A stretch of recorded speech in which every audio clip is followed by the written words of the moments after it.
Let's practice this together with some other verbs and different subjects. I'll say the sentence and I want you to repeat it after me. Are you ready? E oma ana ngā tamariki I te papatākaro. The children are running at the playground. E oma ana ngā tamariki I te papatākaro. What about this one? E moe ana koe I te whare.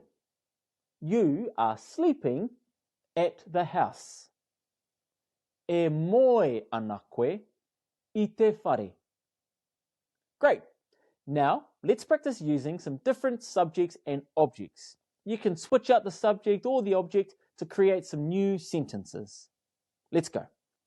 E mahi ana ahau I te kura. I am working at the school. E mahi ana ahau I te kura. What about this one? E hikoi ana ia I te pāka. He or she is walking in the park. E hikoi ana ia I te pāka.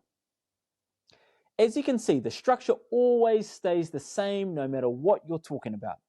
This makes it easy to create sentences once you've built up that vocabulary.